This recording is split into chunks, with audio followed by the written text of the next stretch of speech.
Okay, so what's up, people? Welcome back to another stream. Hope everyone is doing well. As always, guys, if you're enjoying the content, please be sure to drop a like, subscribe to the channel, and of course, hit the bell so you don't miss out on any streams or uploads in the future. Make sure you check out the Elevating Trades Discord channel, completely free to join. Link to that in the description below and also at the top of the chat. You can find updates there regarding elevating traders. You can chat with other traders, chat with myself. I share ideas there. You can share ideas there if you're looking to do so as well, and just join the community. So if you are interested, go check it out. Completely free to join. Link in the description and also at the top of the chat. But guys, good morning. Hope everyone is doing well. This Tuesday morning or afternoon, depending where you are in the world. What's up, Dark Sean? Hope you're well. Smooth ride yesterday for G. Yeah, we did see a big down move for the yen pairs. GJ had a big drop, and you were selling it too bad, 140 pip drop. Yeah, but you still got your pips though. Of course, it's difficult to capitalize on the whole move, especially when you said you had to leave somewhere. Exactly so. But it was a very, very nice move. Sell confirmation 925 today, but the range. Okay, we'll have a look at GJ on the 5-minute as well. Ahmed, what's up? Good morning. Hope you're doing good. So as always, we'll go through USD pairs first. Take a look at the dollar majors, gold, silver. We'll probably go through some indices as well. I will take a look at requests. And of course, as always, if there is a particular time frame you do want me to take a look at, feel free to let me know. I will dive into the time frames. Of course, I'm going to look at mostly the 4-hour chart for personal preference. But of course, if you are a bit more intraday or high time frame, let me know. But yeah, in terms of the dollar, we haven't really seen too much movement since we last spoke. Price was a little bit bullish, but didn't really go anywhere, to be honest. Pretty much on stream. We were trading here yesterday, and now we're there. So price hasn't really gone anywhere in the space of 24 hours. But the buy still stands in terms of what I'm looking at in the 4-hour chart. Really strong move to the downside there last week. And I'm looking for a continuation of that move, at least back to these lows, but most likely these lows here. Then we'll go from there. Overall, the trend on the dollar is still very much to the upside. We're still seeing higher highs and higher lows. So this bullish move is still at play. And we are seeing some signs that things are slowing down. The fact that we failed to make a higher high here, again, not the best sign in terms of trend continuation. You want price to be taken out high after high, and of course, leaving higher lows. But of course, we haven't taken out any major lows yet. Haven't taken any major lows yet. Haven't even taken out this low here as well. So price is not necessarily showing signs of reversal, just showing signs that we're tiring. And of course, dropping to the 4-hour chart, gauging that momentum, strong push to the upside, followed by a very strong push back down. It's kind of an inverse V-shaped pattern. Does lead me to expect more downside here for the dollar, kind of a bit like a head and shoulder pattern, if you will. Not the cleanest setup in the world, but it does make some sense there. So I'm expecting some downside for the dollar there. Like I said, not long term, but maybe for the rest of the week, we might see a bit of a move down. Not the cleanest chart in the world, so I'm not really that excited about trading USD. Apart from dollar CAD, I do like dollar CAD to the downside. We'll get to that in a minute. But I'm not really a big fan. It's very, very choppy. Yen pairs look a lot better, and we'll go through a bunch of yen pairs shortly as well. But I am favoring a move to the downside there for the dollar. In terms of Euro USD, again, kind of expecting the opposite. However, this does not look very, very clean for a buy, I must say. I said in my weekly analysis that if we do see a bit of a flag form here and price does break to the upside, then once we do take out this high, then the buys might make a bit more sense. Because at that point, we do have some bullish structure to follow. We've got this bullish leg there. We've got the correction, then the higher high. Then we're looking for a higher low. We haven't really got that yet. And altogether, I just really wouldn't be looking to buy euro. And I really wouldn't be looking to sell euro either. Maybe on an intraday level, we might see something like this set up. So I think that could actually be a decent sell. But I wouldn't try and look to take it past the low here. I think if you can get it back to the low, that's a great trade, especially if you get involved in the intraday time frame. You're looking at from that level to that low, 70 pip move, which is pretty good trade for Euro USD. So you get 20 pip stop loss, you're looking at minimum 1 to 3 there. So Euro USD intraday, there might be a nice sell there because we are still seeing some bearish candles there to the downside. So there's still a lot of momentum to the downside. And of course, we're still keeping up the lower highs there as well, which does kind of contradict my bias on the DXY. But as I said, things are very choppy at the moment. So again, I'm staying away until they do clear up and I get some really good opportunities, which hopefully do form pretty soon. But euro, in terms of the smaller term move, I can see a nice setup for shorts. Longs, I can't see that yet quite. It's not quite developed yet. And in terms of the biggest swing, whether we're coming to these lows or going to take up the highs there, I'm not too sure yet with euro either. I'm just going to play it day by day and wait for clearer price action and clearer momentum to enter the market. Pound USD, this is a slightly better setup than euro in terms of, okay, we still do have the bearish trend at play. Market still forming lower lows and lower highs. We're still very consistent with these highs as well. So I do like that, and this could be the next one. If that is so, then we're probably going to come back to the lows there. So I can gauge pound USD a little bit better. There's a clearer trend at play. Of course, we have been a bit corrective as well. We did form a higher low here too, but we haven't really taken out any major structure. This high here is still intact. That is a horrible line. Let's do that again. That high there is still intact. So overall, generally speaking, bearish bias there for pound USD. And I did say in the weekly analysis as well, and as we were talking yesterday, that some shorts could look good. Should we break through the lows? Some corrections perhaps to retest the prior low. That could make a load of sense. Haven't really seen a clean break of that low. We did break it, but not really with much momentum or much significance. So it looks like price kind of just trading around that low, deciding whether it wants to break back above or continue bearish. But if we can see a bit more commitment, a bit more momentum to the downside, pullbacks look good, similar to what we got with Euro USD, then perhaps we can probably target the lows down here at 1.22545. But when the higher time frames are looking a little bit more choppy, you can kind of play this shorter term game a little bit more, because whilst you're waiting for the higher time frames to clear up and clean out, you can look for shorter term plays. And then once the higher time frame direction becomes clear, then you can look for a bit more longer term plays if that's what you're looking for, which is essentially what I'm looking to do here. So yeah, pound USD shorts makes sense. We do have some momentum in the market. That was from the Bank of England last week, I believe. Yes, it was. And then looks like we're starting to see some momentum now. Let's see if we can pick that up. And there could be some more intraday shorts later on there for pound USD. And in terms of dollar CAD, as I said, I do really like dollar CAD. Very, very bearish with this one. Looking for more downside, however, still respecting support. So as I said yesterday, there's two opportunities I'm looking at for dollar CAD. Whether we come back to retest the high of the range and then we get the short. Again, looking at this as a massive fake out. Came back to retest some massive weekly levels. Huge rejection from that. So it's either price comes back to retest the high of the range. Look for some shorts up there. Or price breaks through the range low. And then we find some pullbacks off the back of that. And again, looking for the same move for a big relief of this bullish trend, because the market's been very bullish for a while. Haven't seen much of a correction yet for dollar CAD. There's a really big level here on the weekly chart, around 1.395. And should we see that bearish move, that's probably where we're going to end up.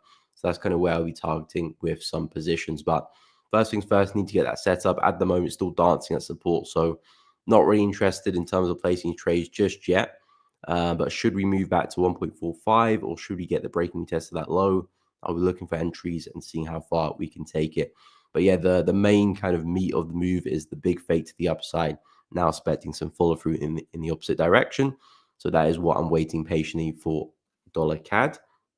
In terms of Aussie dollar, again, still very much stuck in that consolidation. So again, looking at this as potentially a bit of a bottom for the trend. Again, it may just be a temporary bottom and price may continue. But again, looking where we're trading, massive lows to our left. If it goes to the weekly chart, massive lows over here. Really big move to the upside last time we traded at these prices. We're here again, struggling to break through. And since we've been bearish for quite a few weeks, a few months now as well, I do think we can have a bit of a breather. So I'm looking for some upside there for Aussie dollar as well. Again, no kind of clear-cut buy setup just yet. At the moment, looks like we're kind of just consolidating over here. So looking to see if we can go and break the high. So show some intent to the upside because we just went and take out the lows there. So let's see if we can take out the highs. Then again, look for some pullbacks of that and then talk about some higher lows. And then that will be the opportunity which I'll look to see if I can take advantage of course, in terms of specifically where possibly it might be the retest, the consolidation, depends how we break out. But more or less, that's what I'll be looking for Aussie dollar. If there's going to be a low of this trend that we've seen for a while now, then there could be a lot of upside for that. So anticipating some upside for Aussie dollar, not quite ready yet, but something like this is what I'll be looking for over the next few days. New Zealand dollar, pretty much the same thing. Again, very, very similar pairs. So you can expect them to do the same thing 90% of the time. So again, as you can see, consolidation there. We faked the highs once, faked the lows once as well. So the market doesn't really know what it's doing. However, since we've been trending to the downside for a while, we're coming back into some big lows on the left. Again, this could be a bit of a temporary bottom for price to see some upside, and it well could end up giving us a big sell-off, which is fine because I'm not looking for a ginormous buy, but there is opportunity to the upside is what I'm getting at here for New Zealand dollar as well. So same situation with Aussie dollar. Looks like this one's forming a bit more of a flag pattern, so a bit of a correction like so. If you could break to the upside, take out the high, there could be some nice corrections, possibly to come back and retest the high there. So of course, taking out the highs there on the left. And then this is what I'll be interested in for New Zealand dollar, trying to find the higher low to continue that to the upside. So bullish on New Zealand dollar, bullish on Aussie dollar, just being patient for opportunities because at the moment we're in the middle of the range, so I'm not really interested about doing anything, but it does look like we're slowly getting ready for some buys. In terms of gold, so gold's still pretty bullish. Again, impressive breakout to the upside yesterday. Really strong close. I believe that was on the 4-hour. Yeah, so that was when we were doing the stream. Price just closed there and continued. And we've had a bit of a drop since then, but we have left behind some healthy structure. So I wouldn't mind to see price come back and retest that. I think from an intraday level, drop to the hourly chart, I think this could be a really nice place for a long, trying to catch that next higher low and see if you can ride it back to where we came from, which is 29.35. That 3K level is not too far away now. That could be where price is slowly working its way towards. We smashed through 2,900. We've got 29.50. Probably keep an eye on that, just shy of that. But yeah, I do expect to see more upside for gold. Of course, at some point, we will get that bigger correction. Gold's literally been flying since the 19th of December, around then. Haven't seen much of a pullback since that day, really. So I do think eventually we will get that bigger pullback for gold. But at the moment in time, there is no sign of that bigger pullback happening. No break of structure, no double tops. Momentum is still very much with the buyers, even despite that bearish close down the 4-hour chart. So still expecting more upside. 28.75 looks like a really nice area. I'll probably suggest hourly chart, probably get you some nice entries. And of course, a swing back to the high makes the most sense. And then, of course, you got your lovely silver, which again, I'm expecting to follow gold. I haven't been the biggest fan of the entries here since we did get the fake to the upside. So I'm not a big fan of that. So I'm looking at a slightly deeper correction, but I am looking at buy still for silver.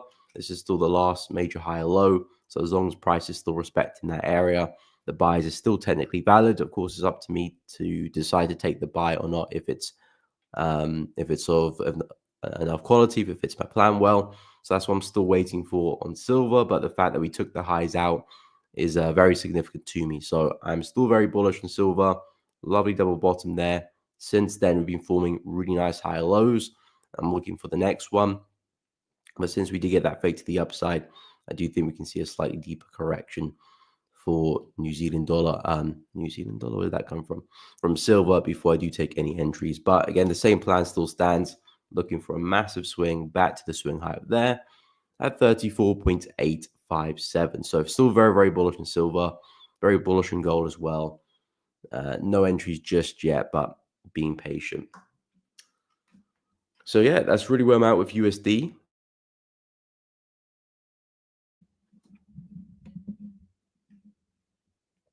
Where was I? What's up, Vusi? Welcome to the stream.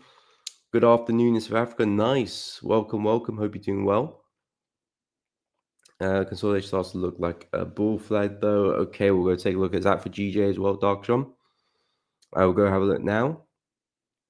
Jackie, Aussie Yen. Yep, we'll take a look. Yusuf, good morning. Hope you're well. I'm doing good. I'm doing good. Hope you're good as well. Nanad, what is up? Hope you're well. I'm doing good. Thank you for asking. Uh, Amrit, okay, we'll take a look at gold. Well, you just had a look at gold. Let me know if there was a specific time frame you did want me to take a look. But overall for gold, just looking at pullbacks and more upside.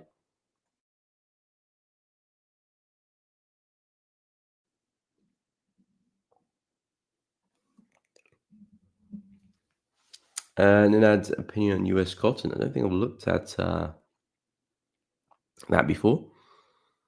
Open big buy position. Okay, we'll have a look. I'll go through GJ first and Aussie Yen, and then I'll take a look at your US cotton buy. Interesting. Don't think I've looked at that before.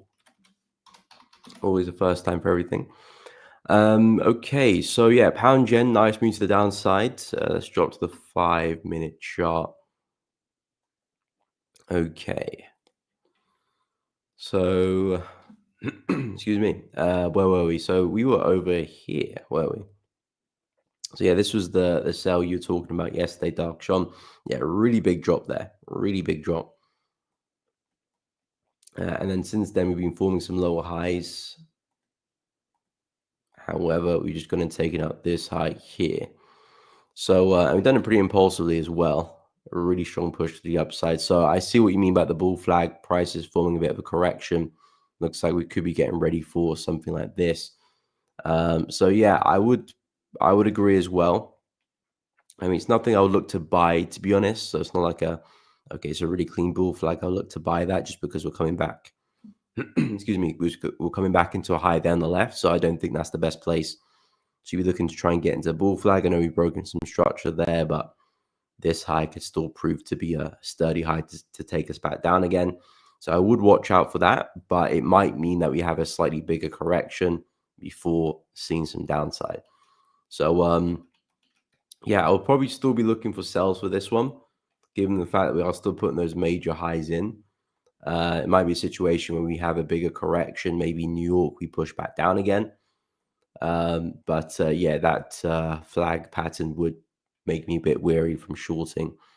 So yeah, I would keep an eye out for that. But in terms of the overall direction, I would still be pretty bearish for pound yen, especially if we do push to the upside, because this is very like congested price action. So we might push to the upside and then push down, kind of continue with these highs here, and maybe go and take out the lows. I'm still looking for a much bigger pullback. We'll take a look at that in a moment for pound yen. Of course, I'll be looking at the 4-hour time frame, but intraday, lower time frames, 5-minute chart, we might see a bit of a move to the upside, but we're still putting in those major highs. So I would still stay bearish. I think you said you're looking to sell, if I'm not mistaken. So I do agree with that bias, but I'm not too sure about the current price. We might have a bit of a push to the upside first before short.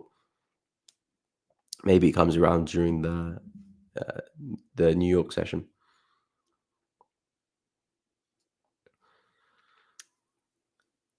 Okay, so I'll go through Aussie yen next, and then we'll take a look at US cotton. Okay, so yeah, Aussie yen. So for this one, I'm pretty bearish on Aussie yen. We're kind of slowly working our way to the downside, so it's taking its sweet time. But again, the overall direction, the overall play for Aussie yen is still expecting these wick lows to be taken out. So that's the direction I'm looking to trade in. Again, we've had some really nice consolidations for Aussie yen recently. One over there, we broke the downside. Looks like we had another one over here, which price is breaking the downside. However, we're lacking some momentum. We're lacking some conviction. So I'm yet to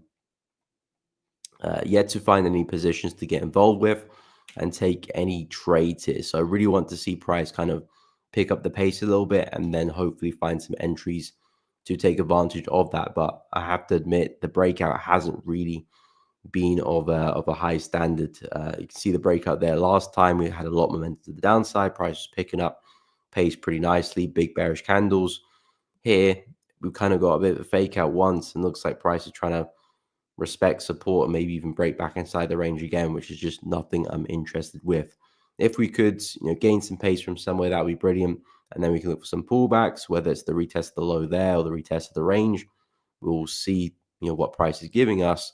But again, the direction will be to the downside there for Aussie yen. So very, very bearish in this pair. Buys to me looks pretty clear cut.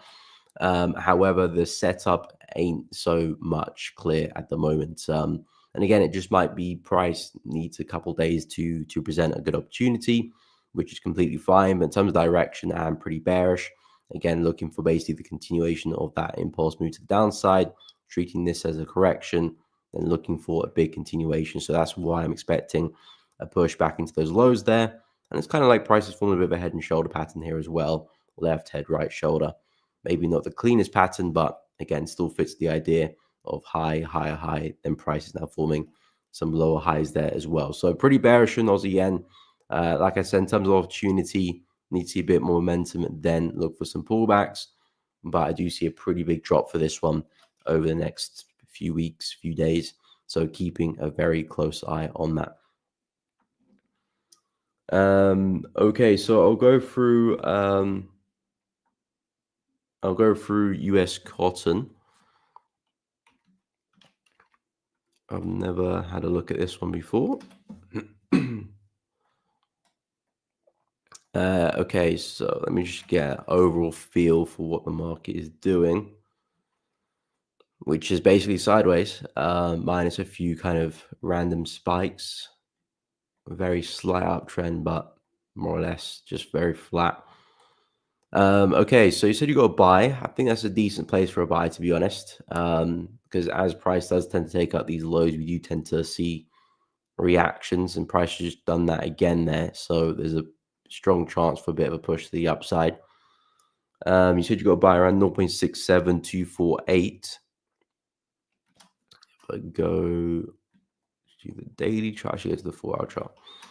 0.67248. So that's roughly around here somewhere. Yeah, nice place for a buy, I must admit. Of course, off that low there. Of course, the main obstacle in your way is all these lower highs that price has collected. I would watch out for that. Should we see a strong break of the trend line, you're in the money. You should see probably a nice follow through. Of course, since we are kind of bearish on this time frame here, watch out for these major highs, because we well could go and put another one in and start pushing back down again.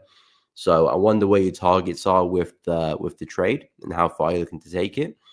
But overall, I would agree, since price is taking out some lows, trading out some key support, I would fancy some upside here for this market as well. Just I will be careful as we approach the trend line here. I think this would be a nice place to book some profit. Since you're already in some profit, you entered 0.67248, so you're already in some profit there. So I would potentially lock in some gains or trail a stop or move stops to break even, just in case we do form a lower high and price does drop. But if we do see a breakout, then you could actually see a pretty nice move to the upside. Not too sure how far you're looking to take it, but yeah, I like the location of it. It's a nice position for a big swing trade should we break through the trend line and start taking out some structure. But yeah, judging how price is moving, we probably will see a bit of a reaction to the upside. How far is difficult to gauge, but I would be very cautious because we are forming these lower highs here. So I wonder if we're going to form another one to come back down. Could always just trail stops and just see how far you can take it, but I like the location of the trade. Yusuf, 2 question marks, structure, please come in how to draw major, minor. Also does low time frame, major structure mean a high time frame? Pretty much, yeah. Major structure is what the big swings are about. So you're kind of looking at, because in terms of minor structure, it's kind of like more to do with candlesticks. So like the highs and lows here, that's what I would call minor structure. But the larger structure is kind of looking at the swings of the market on the time frame you're trading on. So like this swing to that swing, to this swing to that swing, and then we start changing direction. that is what I'll look at the major structure. And then we've kind of formed some structures here as well as we work our way down.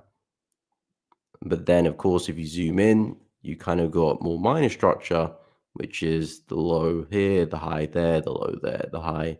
And then we start forming some lower lows and lower highs, so on and so forth. So, and of course, if you look at this structure here as well, if you go onto like the hourly chart, that will then become the major structure of that time frame. And then you have some minor structure there as well. So as you can see, this is a bit more of a major structure of the hourly time frame. Then you've got some smaller structure here to work with as well. So really, you just want to focus on the main highs and lows, because structure is structure at the end of the day. The rules of structure, they apply to major and minor. But when you're looking at your swings, you want to look at the obvious swings, the highs and lows, which are really moving the market. On the time frame you're trading, of course, it depends if you're looking at the 5-minute chart or the 4-hour chart. You'll be looking at completely two different swings. So you want to focus on the major swing points, because those are the main moves of the market.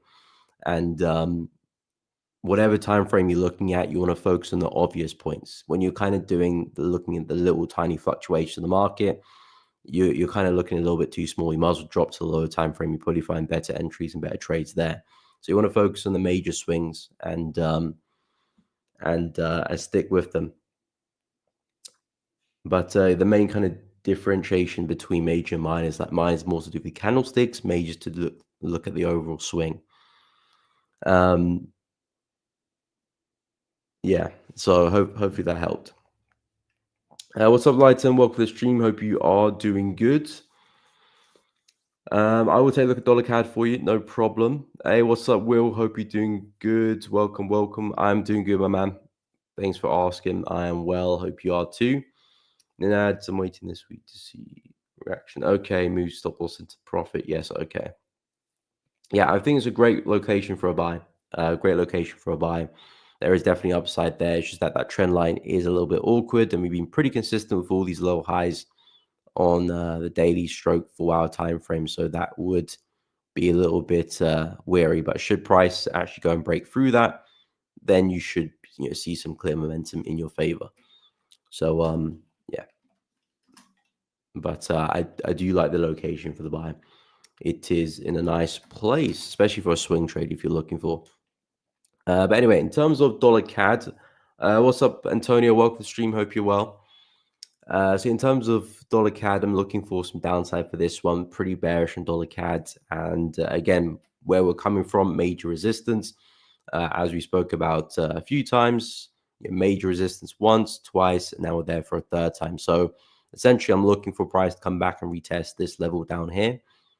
Equally nice resistance as well will be acting as support. And I'm just looking for basically a pullback of this bullish leg. We've gone and hit a brick wall. Price has rejected it pretty firmly.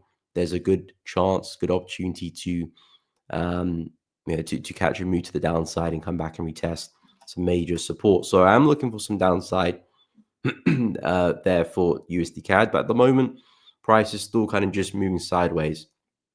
We've got some really clear support just below us here at 1.43. Price is still balancing on that support pretty well. So I'm waiting to see if price can either break to the downside, then look for some pullbacks to short, or look for some shorts up at the higher range. Either way, look and try and play that big move to the downside, because this move here has definitely faked out a lot of positions. There'll be a lot of orders just above the highs here. Price has done it and gone, liquidated all those orders in one go with that gap. And then, of course, it came straight back down with some heavy momentum. So I'm anticipating a lot more downside off the back of that. So whether we get the break and retest of the level here, or price comes back to retest the high of the range, either which way, I'm looking for that big sell. This is definitely the more conservative opportunity, because at that point, we've seen a clear break to the downside. So we know the tensions of the market is likely to continue lower. So this would be the safer move. Shorts up at the high of the range. Not necessarily risky, but riskier in terms of we're still in the range. We could still very much fluctuate inside of that. And maybe price does want to break to the upside as well. So that could be a possibility too. At least if you break to the downside, you're a little bit more confident that price is going to keep going down. But either which way, the good opportunities. Again, the benefit of waiting for this opportunity up here is that if you are looking for a big swing, you're taking an entry really high up. So if you do look for a big swing, it could be a really nice risk to reward and a position you can let run for a while. But either which way, two really nice swings to look at. So yeah, I'm pretty bearish on dollar CAD. It's going to be interesting to see what USD does and DXY does, but dollar CAD for me is still looking really, really good. Just need to see some entries form at the moment. We're trading at support. So there's nothing really for me to do at these levels unless I'm looking to kind of buy below the range, which makes sense too. If you're looking to anticipate a swing back up, that's not really my idea there, but we're at a place where we could see some upside. So yeah, that's kind of really where I'm at. Anyway, we'll go through. Okay, so we'll go through Euro Aussie for LFTJ, Euro Yen, Antonio, no problem. Yusuf, happy to help. Please look at pound USD in the 1 day time frame. I'm thinking of selling. Okay, we'll have a look at that as well. I'll go through Euro Aussie, Euro Yen, and pound. Is that silver and copper? Okay, we'll have a look. No problem, Lighton. Happy to help. So yeah, in terms of Euro Aussie, I do like this one. However, momentum's kind of died a little bit. So I'm kind of looking to see if we can pick up the pace here. So we've had the really impressive breakout of that consolidation. I'm basically looking for a push back into the lows here because we came back into a very sturdy high, massive resistance on our left over there. Equally over there, didn't really sustain that high for too long. Of course, we had a massive wick through, but essentially we rejected that zone. And price has gone and done the same here as well. Really sturdy resistance, almost like a big head and shoulder pattern with the left head and the right shoulder. And I've been waiting to see price kind of break to the downside of the consolidation to show, okay, that we're rejecting the highs and that we're going to see momentum back to the lows. So that's the idea behind Euro Aussie, in which we are kind of seeing. But I'm looking for a slightly bigger breakout than this before I do start to look to short and anticipate some retest of the lows here. So if price can push a little bit further down with some more momentum, then that short will look a lot better. It still looks okay now. So should price get there again, I think that's still a nice place to be shorting. But given the width of the range, not the width, sorry, the height of the range, I would like to see a slightly bigger breakout before looking for some retest and then anticipating some downside. So overall, very, very bearish in Euro Aussie. As long as we stay below 1.65, I'm looking for a push all the way back down to 1.6. So that really is the bias and the move at play. However, it would be nice to see a bit more momentum to the downside before taking any sells, or at least looking for a retest of 1.65. But that is the idea there. For Euro Aussie, if you do break above the level, I would just kind of ignore the price action and kind of let it be, because I wouldn't want to be trading back inside that range, because we're kind of trading within a range. We're trading inside a range within a range, which is just problematic. So yeah, if you can see price retest at 1.65, I think that's a great place to be looking to sell. And you got a pretty big move to capitalize on should you want to see, should you want to hold for that long. But I would be expecting a push all the way back down to 1.6. So yeah, pretty bearish there for Euro Yen, but we must stay below 1.65. Not Euro Yen, sorry, Euro Aussie. In terms of Euro Yen, this one I'm still pretty bearish on it as well. Again, higher time frames, you've got a lovely head and shoulder pattern at play. Well, actually, two head and shoulder patterns at play. You got the left head, right shoulder, and of course you got the left head and the right shoulder there as well. So I'm expecting a pretty big move to the downside in the next few days, few weeks.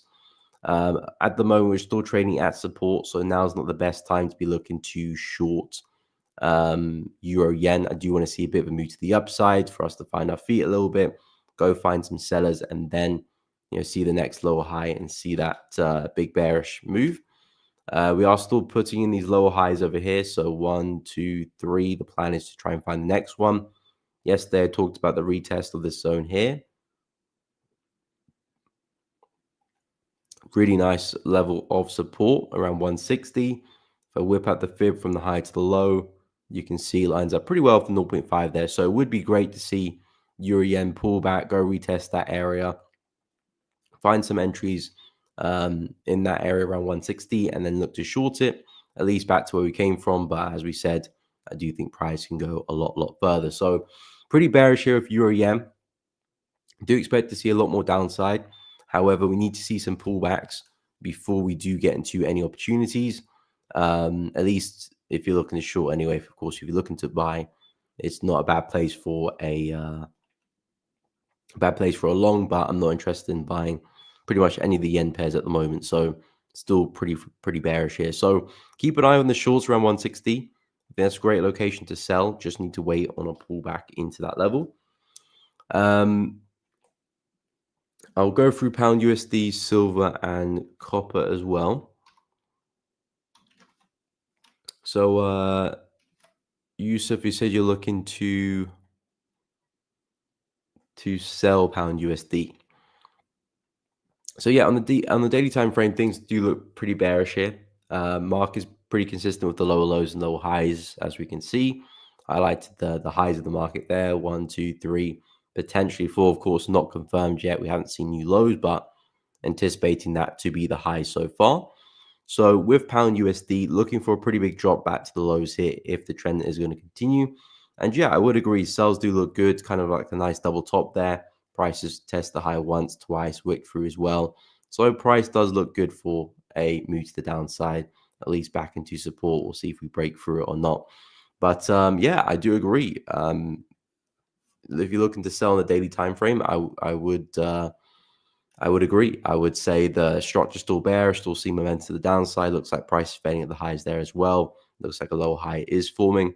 So I think this still looks like a good position. Price is broken out of a long-term trend line here as well. Counter trend line. So it looks like we're probably going to see some more downside anyway.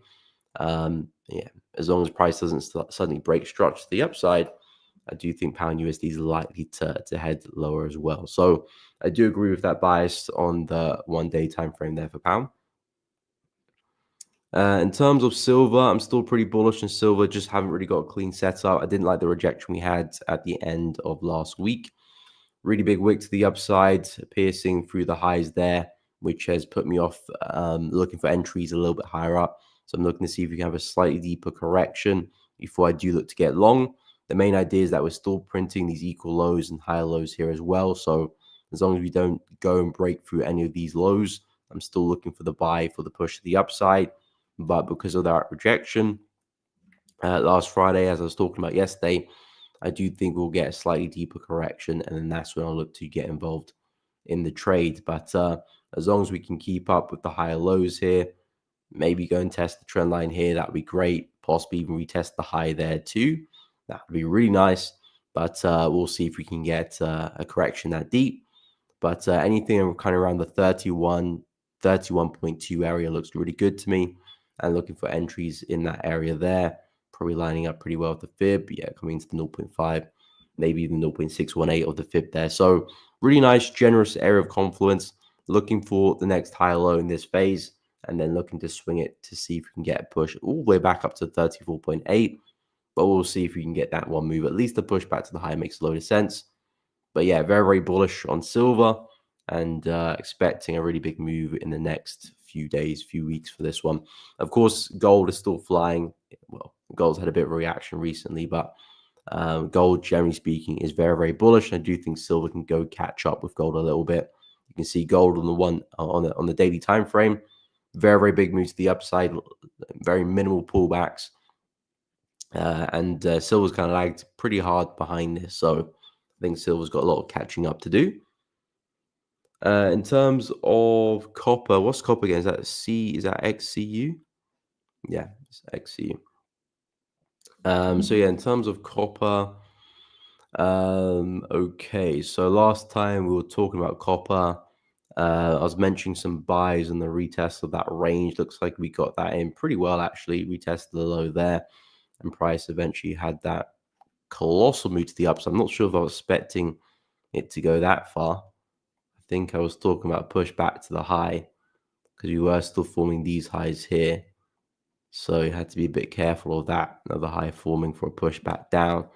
But yeah, price completely ripped through that level there for copper. Let me just look at the overall picture. Okay, so it looks like copper is slowly picking up the pace again. Since we are forming these highs, this looks like another high low, which could actually end up taking us back to the high there. So again, looks like generally speaking, the metals are picking up the pace. Silver, again, expecting a big swing to the upside. Gold, of course, all-time highs, and looks like copper is looking to pick up the pace a little bit as well, especially with that strong move there. So yeah, the next move would just be another pullback really for copper. Of course, this is our, if I just clean the chart a little bit, this is our last swing high in the market. So it would be very nice to see a pullback all the way to retest that level. Do we get a pullback that big? Potentially, go catch up with these higher lows here, see another one of that. That would be a really nice place for a pullback. If copper is going to be very, very bullish, then we might just retest consolidation here on the lower time frames. We'll drop to the hourly chart. You can see brief period of consolidation, big push to the upside. We may kind of just stall in this area and suddenly continue. That's if copper is going to be very, very bullish. So if you're looking for a bit more intraday, there is a nice area there for a buy around 4.58. If you're looking for a bit more of a swing position, to catch a move like this here, then you're probably going to be waiting for a push back to this high here at 4.42 and waiting for that deeper pullback. But two really areas, you can have a stab at this area. If it doesn't play out, then you wait for the deeper pullback. The beauty of it, if you do catch this well, you can ride it back to the highs, and who knows, maybe back to the highs there at 5.1 as well. So yeah, very, very bullish on copper. Looks like metals are picking up the pace, which adds a bit more confidence to the silver trade as well. Nice to see all the metals kind of picking up the pace together. Copper a bit more so. That was a really big move. Silver still lagging behind. But yeah, very, very bullish on both of them. Okay, I'll go through US 30. Dope arts, no problem. What's up, Tony Gold? Hope you're well. Welcome to the stream. Okay, so for US 30, we do have a bit of a tired market right now. Of course, we've got the all-time highs there, which price has come so close to making the all-time highs. But unfortunately, it's kind of failed in a couple of attempts there and came very, very close. As you can see, one over there, second over there. So overall, it is a little bit weird for US 30 because I would expect the highs now. So the fact that price has got so close and has had some really harsh sells is making things a little bit awkward. In terms of a place for a buy, I think, well, depending how we get there, 43,900 still looks like a really nice place for a buy. Price gets there, stop loss below the low, and possibly you can look to catch a swing back to the high there. In terms of the overall picture for US 30, if I go to like the weekly, daily chart, this is still very much a healthy trending market to the upside. This is still a very bullish market, but of course, a market which is struggling at the highs. So in terms of buys, you kind of want to get away from the noise, which is all of this price action here. If you can get some entries down here, some stops there, at least you're in a safe place, and your stops in the safe place as well. And also, you'll be maximizing your risk to reward. Should a swing happen, you're kind of really maximizing that reward because you're right at the low of the range. And yeah, targets back at the highs make a load of sense. You can leave some positions to continue just in case you break the highs, which I do think price will do eventually. But yeah, that's the only play I would say buys look good. I wouldn't really try and look for anything in this area because you probably won't get a decent stop loss. It'll be at risk for price to go and take it out, and then you'll probably see a move in your anticipated direction. So keep an eye on 43,900. What's up, Manzondi? Welcome to the stream. Hope you are well. Okay, so I'll go through some yen pairs. We'll take a look at what the yen pairs are saying. We'll go through the yen pairs. We'll take a look at the yen basket as well. I think the yen pairs for me is the better opportunities in the market at the moment. So that's really where my focus lies. I spoke briefly about euro yen, looking for a short for this one. If you can get a pullback to 160, that looks like a really, really nice place for a short. So keeping a very close eye on euro yen, of course. Still a bit of a way away. Might take a few days to get there, but if it does get there, it does give me a trade. I'm definitely all over that for some sells. Another yen pair which I do like as well, pound yen. This one was pretty bearish yesterday as well, but I still do like the idea of a pullback. There are a few areas I'm looking for the short. So if you look at the fib from the high to the low, I'm looking at either price coming back into that 0.786 area or potentially this 0.5 area to retest the low. But either which way, the goal is to find the next lower high. If I expand to the daily chart, I'm still looking for a price to go and take out the lows here at 180.164, basically 180 we'll call it. So I'm expecting price to go take out those lows.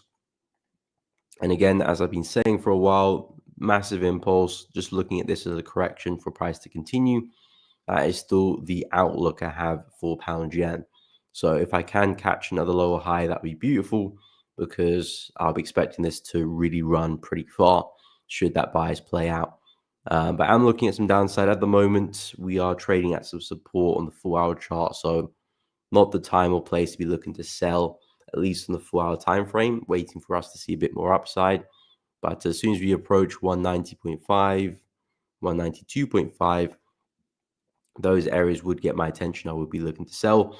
I think euro yen's a little bit cleaner, just in terms of the highs and lows and how things are forming. But again, they're going to give us very, very similar moves here. So yeah, I'm just here to take the better trade, and whichever pair that is with, I'm not too worried about. CHF JPY, another yen pair, which looks very, very clean. Really nice trend in market. As you can see, the structure there, very clear for all to see. Lower lows and lower highs. Really strong move to the downside. Yeah, now I'm looking for the next correction, basically, for the next lower high. Then hopefully a short to take this back into the lows and price to go a lot further to take out the lows here. Oh, didn't mean to do that. Take out the lows here, and then for price to go back within the prior all-time highs, which is all the way back over here. Waiting for price to go and take out the lows there as well. So very, very bearish here for Swiss yen. Again, it's the same idea with most of these yen pairs. We're trading at some big, big heights. We're seeing some patterns of reversal playing out. We're seeing some bearish momentum. The plan really is just looking for pullbacks and shorts of that move. And the plan here with Swiss yen as well, looking to catch the next lower high. I would like a retest of the low here at least. So that is a low at 168.9, 169-ish. Again, would be great to see a pullback into that zone, catch next lower high, and then the sell. And yeah, more or less targets back at the low there, but you can definitely book some profits at the low there as well. So yeah, really, really bearish on Swiss yen. Dollar yen, another one which I do like to the downside. I've actually been looking to buy dollar yen, but didn't really get any bullish setups, didn't fit my criteria well. So now I'm waiting for some shorts. We've got some newfound bearish structure at play, some lower lows and lower highs. So the plan really is looking for the next one for the short. We've got some really powerful support here, which will be flipped as resistance. So if you can see a bit of a correction into that level, that'd be fantastic. Trying to catch the next lower high. Probably lining up this trend line to a degree, potentially we'll see. But retest that zone, find the next lower high, and of course some shorts back into the low. Now this one I have to be a bit careful with, because we still do have structure to our left here, which could very much give us a big push to the upside. So I have to be a bit careful with that low. But I do see us going a bit deeper there for dollar yen. And if the yen pairs are going to be bearish and we do get a big sell, then we probably are going to see dollar yen go and break structure here and really tank. But we'll save that discussion for another day if we actually go and do that. But for now, very, very bearish on dollar yen, looking for a short at 154.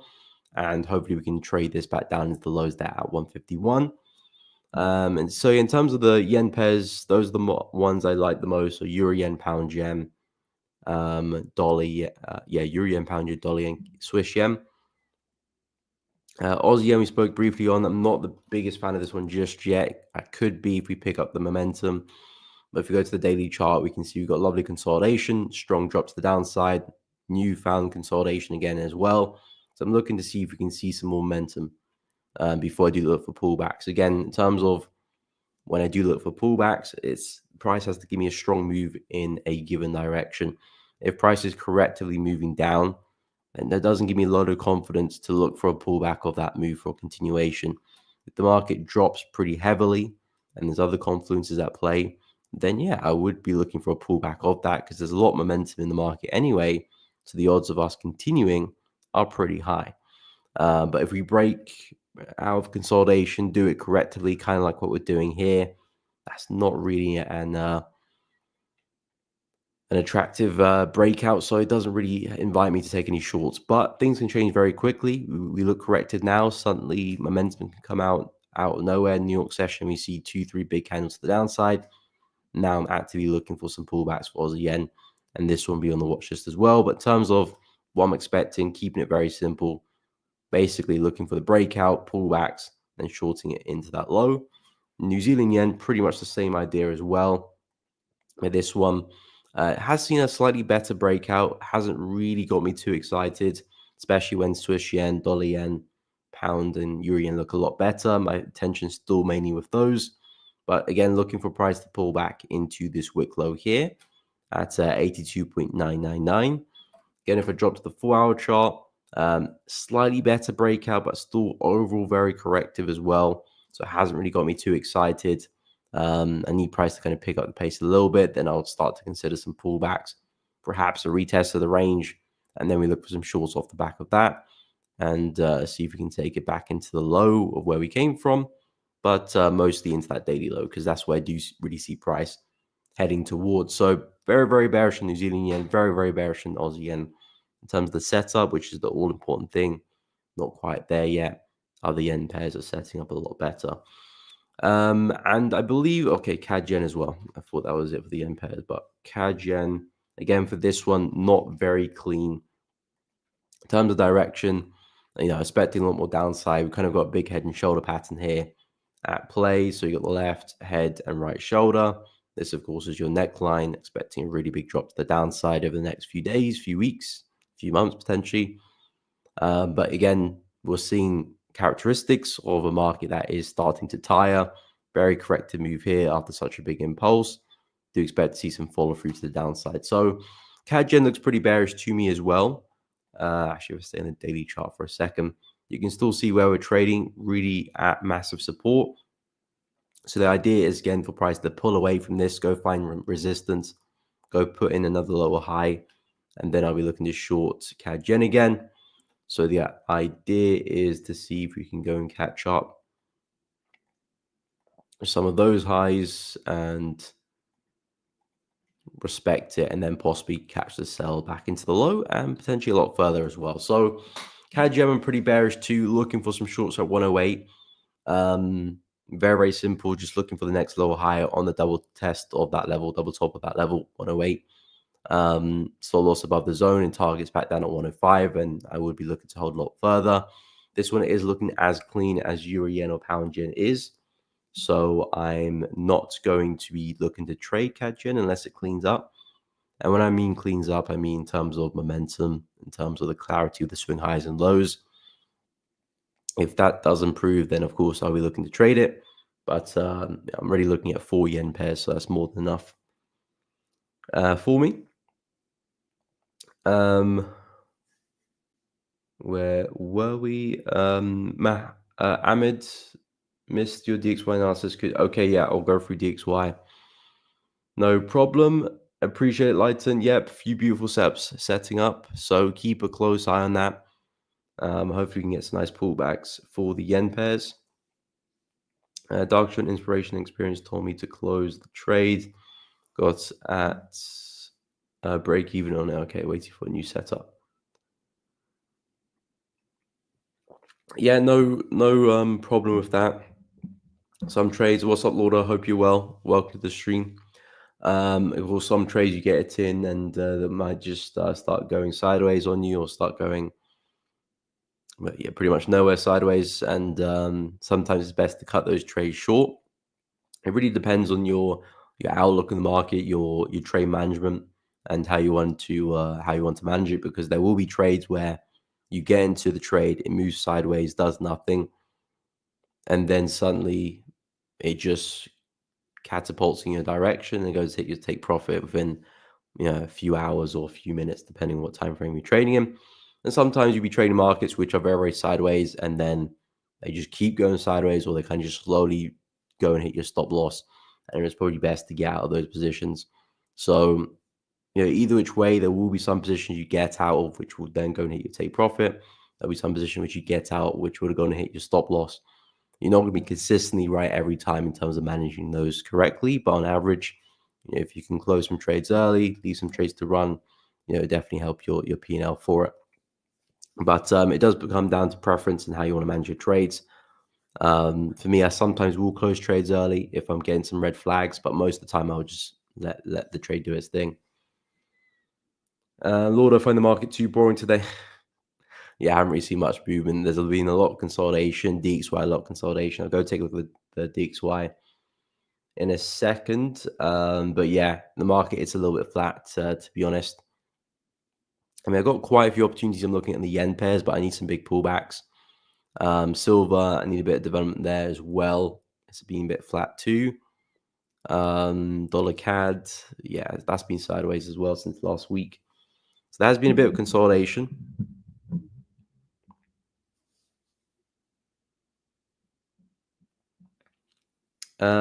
What's up, Sultani? Hope you're good. Pound USD, silver with gold. Okay, I'll have a look at that one. Alfonso, pound NZD. Okay, we'll take a look as well. Let me go through DXY. For Ahmed, so yeah, in terms of the dollar, I'm actually still looking at a push to the downside. However, overall, just the general consensus for the dollar is that it's very, very choppy. We created highs over there, we pulled back, we failed to create new highs, which is a bit of a red flag for the buyers, especially when we had a lot of momentum to the upside. You don't want to see price come straight back down very aggressively. So, because of that price action on the 4-hour chart, I do expect to see a bit of follow through to the downside there for the dollar, back into the lows. However, the overall trend for the DXY is still intact, because this is still the last major low of the market, which gave us that high. So technically speaking, we can still see price mess around in here and still very much continue with the trend. It's a sign that we are slowing down and we are losing some momentum, but it might just be a natural part of the trend for us to correct before continuing going to the upside. So what I'm getting at is that the overall trend is still very much up. We haven't taken out any key lows to signal that price is about to turn around.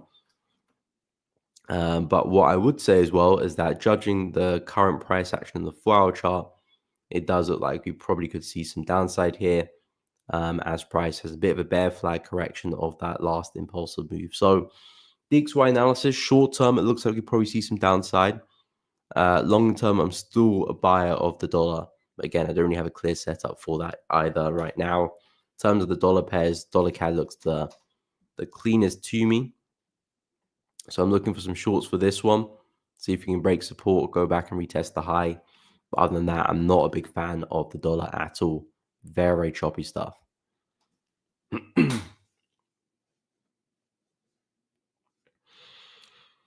Okay, so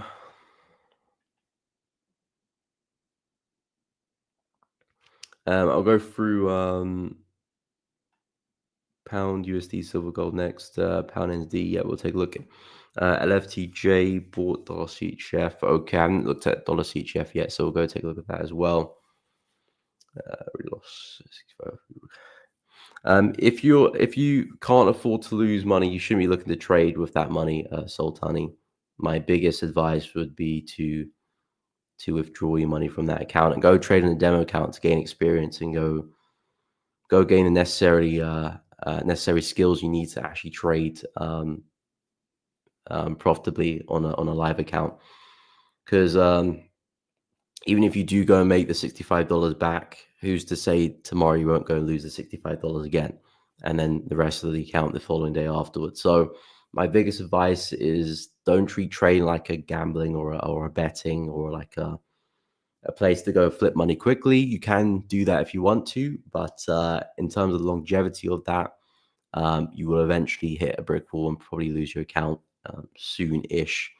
So my biggest advice is, don't lose any money you can't afford to lose. If you can afford to lose it, then of course you can experiment, do what you want to do. It's your money at the end of the day. But if you can't afford to lose that, or you don't want to lose that, or if you're still very much a beginner, save that money for when you've got a bit more of a skill set. You can actually trust your analysis and trust your judgment a bit better. Then you can go deploy that into a live account and trade with that. Of course, with the impression that again you could still very much lose that money as well. But trading is a tricky game. You're not going to just deposit money into an account and just flip it spontaneously. Of course, you will do that from time to time. Pretty much what everyone does to get sucked into it. But eventually, you will blow the account if you don't have any consistency to your approach. So yeah, I would very much advise to keep your money in your account and work on the skill set. That's the most important thing. Anyway, so in terms of pound USD, as I've said, pretty bearish on this one as well. It looks like we could still see some more downside for this one intraday. I said there could be some nice shorts. Should we break through the low and then look for some pullbacks? The market on the intraday time frame is still putting in these lower highs here. So the idea is to expect more of the same. And especially if you can break through the lows there at 1.236, which we are sort of doing, but I want to see a stronger break before I do look for any sells there. And then I'll be expecting a pushback down to the low at 1.22545. So yeah, pound USD expecting more downside there, but we need to break through support a little bit cleaner. Buys are not looking good at all here for pounds, so I'm not really interested in the longs. If you go and take up the highs here, then yeah, I might consider some longs after that.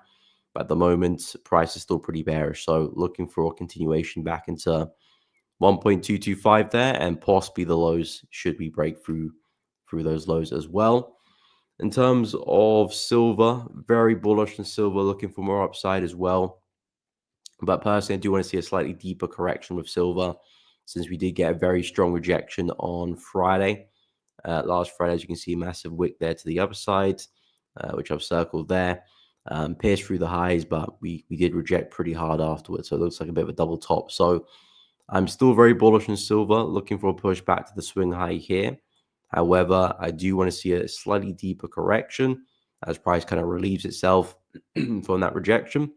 There is a nice area of confluence just below us here. I drew a fib from that low to the high, so we've got the 0.5, 0.618 in that area. We've got the retest of some prior resistance will be acting as support, and some trend line confluence there as well. So it would be very nice to see price come back, retest this area, and look for some entry patterns to get long, at least back to where we came from, 32.5.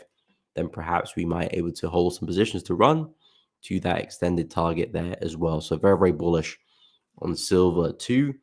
And in terms of gold, very bullish on gold. I think there's a nice intraday setup there on gold. Actually, we've had a bit of a reaction over the past kind of 8 hours. But strictly speaking, in terms of momentum, the market is still very, very bullish. So I would suggest keep an eye for some buy setups. We broke through this resistance here yesterday, and we haven't come back for a retest. So that level looks really, really nice for a retest. If you look for entries on the hourly chart, even full hour, of course, it won't probably maximize your risk reward, but hourly chart probably be a nice place for entries. And yeah, see if you can swing it back to the highs. We've got 29.50, a big psychological level just above price. That could be where we potentially spike into. But at the moment, all I see with gold is higher highs and higher lows. No indication of a break of structure just yet. So I'm not expecting, reversal or a change of direction until I start to see that happen. You can see how many consistent higher lows you've got back to back to back. So the momentum for gold is still very much up. I know we've got a very strong close there. That to me just insinuates a bit more downside. But yeah, I'm expecting gold to keep pushing. So keep a close eye on 28.80. And yeah, expecting gold to come back and retest highs and possibly take out some more highs as well.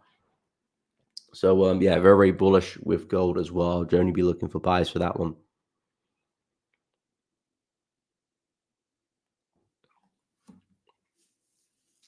Okay, so we'll go through pound NZD and dollar CHF next. LFTJ, when a beginner trading, definitely use real money as a beginner. Trading is a matter of fighting against your discipline, greed, and patience. Yeah, Of course, I mean, when you're starting out, you're focused on the money.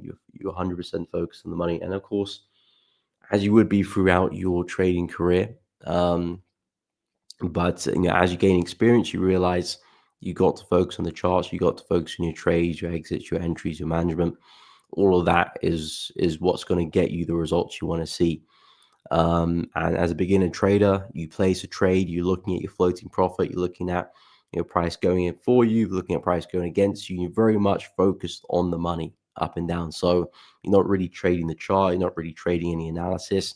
You might have been doing that, but as soon as that trade is placed, all of that goes out the window and you start looking at your P&L. So you're not really focused on the trade, you're more focused on your profit and loss. So any decisions you make in terms of your exits is probably mostly just going to be emotionally driven behind the profit and loss you see. So you're not going to let your winners run. You're going to maybe let some losers run. You might cut some winners early. Yeah, any mistake you probably you could possibly do, you probably look to make if you focus on the money side of things. So my biggest advice is that if you are starting out, start with demo accounts, although it's not fun, but again, the idea is to work on the skill set, because when you do get to a live account, that's going to be what you're going to rely on to make sure you don't blow it. So if you can work on the skill set, trading, managing trades, and then you can copy and paste that onto a live account, which of course you experience new challenges, which you're going to have to face at some point, but at least you've got a bit of preparation there. Going straight into a live account is most likely going to end up in disaster eventually. You might flip the account a couple times, but that third or fourth flip is not going to result in success, most likely. Of course, there's always exceptions to the rule, but 90% of people will not be lucky enough to experience that. Anyway, in terms of dollar CHF, was it pound NZD first? Yeah, pound NZD first. Let's take a look at dollar CHF. So pound NZD, okay, well, that's a pretty big wick there to the downside. Looks like prices rejecting support. So on the weekly analysis, I was talking about pound NZD. I said there's a good chance you probably could push back down to support here. There was a nice correction on the hourly chart. I said a nice push to the high would be nice. Didn't really test the high there, so probably not going to get the entry. I said yesterday, if price can get to the high, even wick the high as well, that would be nice for an entry. Didn't quite make that happen before the sell. And since we've actually gone and taken at the lows there as well. So it's made things a little bit awkward there for pound NZD. Nice rejection, I have to admit. Really nice wick in the 4 hour zone, but I would still be expecting a push back to the low here. The key piece of information here for pound NZD is that price formed a low, really strong push to the upside, formed the high, then we came straight back down and went and broke structure. So that to me is a key sign that most likely we'll probably see a bit more downside now for pound NZD. However, now that we've formed the double bottom here, this might give us a slightly bigger correction before we do get that drop. Maybe back into areas around here, maybe back into that resistance there around 2.205. We probably will get a bigger correction now before that sell. I'm not expecting a bigger swing to the upside. I mean, that possibly could be the play because the trend is still very much up in the higher time frames. But I'll look for a push down first before looking for that buy.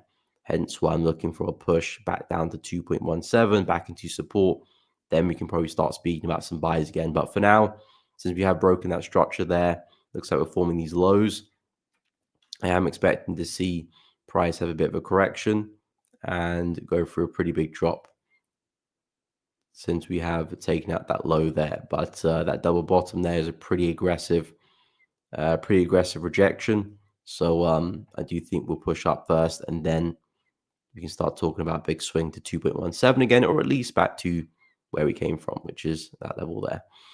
But yeah, something like this along the lines here, I think is a really nice place to look for entries. You've got an area of supply there. Retest the high there as well. So 2.205 makes a load of sense for a big short. So yeah, that's kind of what we're looking at for pound NZD. I will go through dollar CHF in a moment. No problem, Sultani. Happy to help. Darkshire new entry attempt 188.4 thoughts. Okay, let me go through dollar CHF quickly, then I'll take a look at your pound yen position. So LFTJ, you said you're looking at some. Okay, you bought dollar CHF from 0.90108, trying to figure out whether to hold or take profits. Okay, so let's look at that entry. 0.90108. 0.90108. So pretty much basically 90. Sorry, where am I going? Oh, okay. So you're in some profits from a while ago. So roughly about there. So yeah, really nice move. How many pips is that?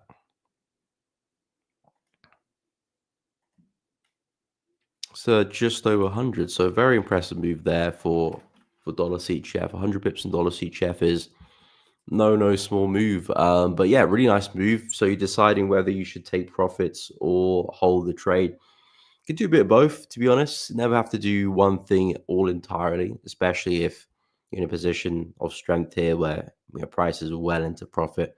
It's not like prices hovering just above your entry price.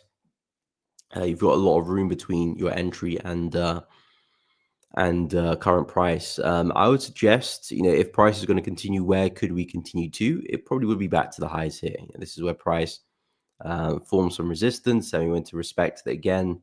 So of course, resistance over there came back to respect it again. So this is most likely the place you're looking for price to get to if you're looking to hold. So that will be back at 0.918. So I would suggest, of course, it really does depend on you and your preference.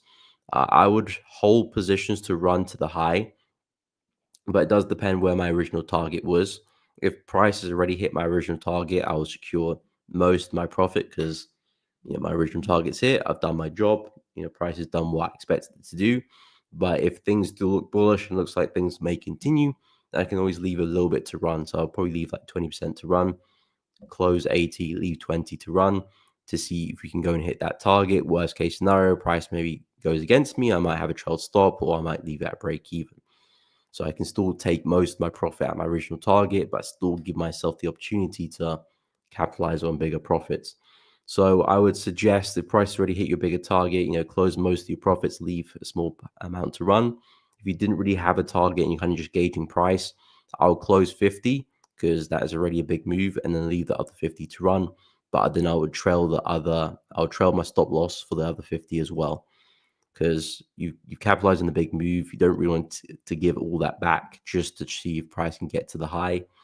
So I would trail and give myself a bit of protection there. But yeah, I would advise to do a bit of both. Close half, leave half to run. But again, that balance really depends on you. If you want to close 20%, leave 80, or close 80, leave 20. There's no necessarily right or wrong. It's just really what you're prepared to leave on the table.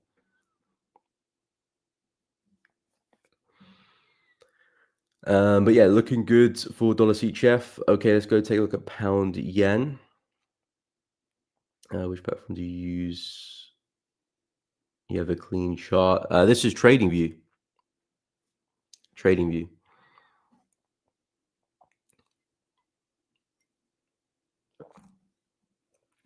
Okay, so let me go take a look at pound yen.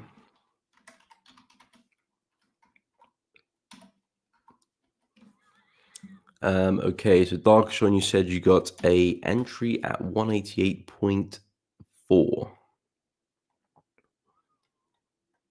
Okay, so we did get a pretty big continuation there.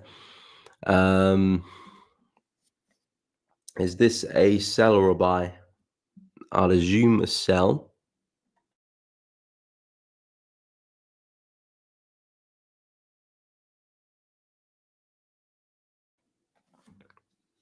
So yeah, I'll assume a sell just based on your previous trades. Waiting for price to get that. Okay, yeah. 188.4 is up there. I thought it was at the current price. So you're looking to sell at 188.4. Yeah, looking to sell 188.4. So yeah, it's kind of what I was looking for at the start of the stream. Said that because you mentioned we had a bit of a bull flag there, so I was like, Yeah, I am still expecting a little high to form because I'm still looking at these major highs here on the left. So I'll still be under that pressure. Of course, maybe not. We'll find that as price develops. But everything's still pretty bearish intraday for pound yen. So, and we still had a pretty big drop here on the left. So it might be a situation where price wants to take out these more minor lower highs to go and take liquidity there, push up, form a major high, and come back down. So that could be the play at that pound yen is about to go through. So I was looking for something like that. In terms of the specific area to short from, I never really had a clear area for that, which is why I didn't really say anything because I wouldn't really look to short anywhere. There's no kind of clear cut level. Of course, you have different confluences to me. But more or less coming back into this area, I think is a reasonable place to bet for a lower high. It would be nice if price can pull back into the consolidation at the top of the range. That would be a nice place for a short as well. So 188.7, nice area of supply. That gave us that big push to the downside. So that would be an area that could interest me as well. But yeah, in terms of the direction, in terms of the play, I do like it as well. These highs have been taken out, and it looks like price is going to go back to fresh highs, fresh levels to potentially go and have that sell. I'm not too sure if I'll be looking for a sell all the way back down to the lows there. I know you roughly look for about 70 pips for your trade. So 70 pips from 188.4 will take you to about there-ish. I think that's still a juicy move, to be honest, because of course it could be a lower high for price to move down. It very well could be price breaking to the upside to form a higher low to push back up. I mean, there's always two ways price can go, and I always like envisioning price from both ways. So if I am taking a trade, I can kind of be prepared. Okay, so where's price going to go against me if it doesn't want to hit my target? Okay, so I could either go break even here, I could either take some profits here, trade a stop, whatever you're looking to do, you can always prepare for that.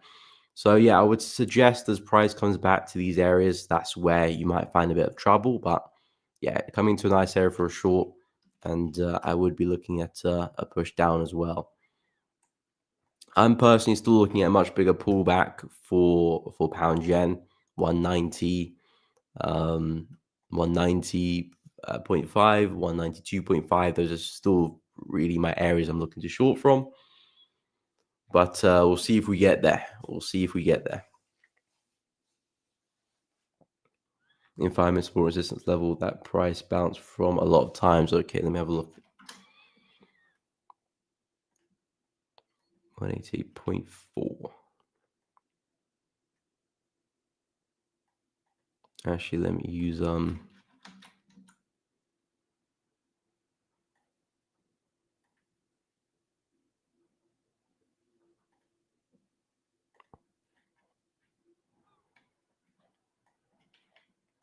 okay, I can sort of see that.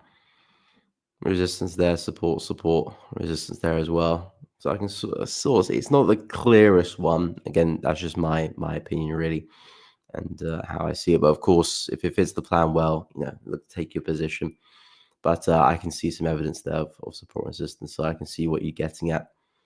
But yeah, I'm not the biggest fan. But of course, don't let me talk you out of a position. If it fits your plan well, go for it. Anyway, so I'll go through some of the crosses, some of the CAD pairs. Of course, if any of you guys have any other recommendations or any markets you're looking to trade, let us know. Drop it into the chat. And of course, let me know the time frame you're looking to trade on as well. Because of course, I'm going to look at the 4-hour chart mostly. But if you are looking at slightly lower time frames, higher time frames, let me know. As well. But yeah, in terms of some of the crosses, Euro Aussie is kind of the only one that I'm kind of really interested in, which we spoke about briefly earlier on. But it looks like we've had a pretty nice breakout for this one. The breakout isn't as big as I wanted it to, so I'm not quite ready yet to be looking for shorts. But the idea is that we've had a big consolidation there at the top of this high. So as we can see, massive resistance, big push to the downside, prices there again. So kind of like a big head and shoulder pattern, left head and right shoulder there as well. So if we can see price really commit to the downside and break outside of this range, Then the next place I expect price to get to is back into support at this level here, which is 1.60234. So I'm expecting a lot more downside here for Euro Aussie. However, the breakout, like I said, just hasn't been of standard that I'm looking for me to take any positions. Again, when I'm looking for a breakout, I want price to really commit outside that range before I do look for any pullbacks myself to take any positions. Of course, this would be the level I focus on, but the breakout has been pretty minimal given the fact that, this is the height of our range, about 289 pips, and the breakout has been, merely a third of that, really. Of course, it doesn't have to be the full swing, but at least give me half before I start to look for pullbacks there to be more confident that this is a genuine breakout and price is going to continue and this is not a fake out for price to break back inside the range. So I'm looking for a little bit more meat to that move. And if we do see that, then great. We'll be looking for some entries at that area, stop losses above, and then potentially a big swing to the lows. Risk to reward looks pretty good as well. So it's definitely a position I'm keen on. Just waiting for a little bit more quality in terms of the setup before taking any positions. I do still see a lot more downside for Euro Aussie.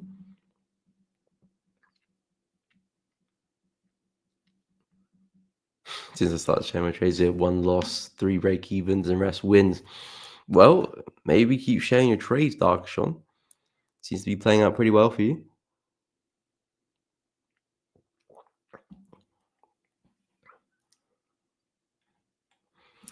LFTJ, I trade 4 hours and daily with an entry at a low time frame. Okay, used to be a scalper, but what noise there? Fair enough. Nowadays, I'm not worried even with the news. Okay, fair enough. Yeah, I mean, similar position to me. I mean, I don't drop below the 4 hour. Actually, sometimes as you drop to the hourly chart, but I wouldn't drop below the hourly chart. Not because it's not a good idea, it's just because it's a bit too fast paced for me. The hourly is kind of the lowest I would go. But yeah, I'm not really too concerned with news either. I mean, I would be concerned if I was going to enter just before major news event like NFP or Fed interest rate. I wouldn't want to enter just before, just because price is still going to be at my entry, and with spreads widening, and especially if it's a quick move, there is a good chance I could get slipped a little bit. But if I've entered a few hours before, or preferably a day before, I'm not really too concerned either. Especially I can't really be, because most of my targets, it will take a day or two or few to get to my targets anyway. So I'm going to have to, by default, sit through news anyway. When you have a slightly longer term view of the market, you're going to have to sit through news. It's just a part of the deal. So yeah, I'm pretty much in a similar boat to you as well. Look at a lot of the daily 4 hour chart as well. Antonio, Euro NZD, yes, we'll take a look at for you. No problem. Sultani, anyway, can you please give me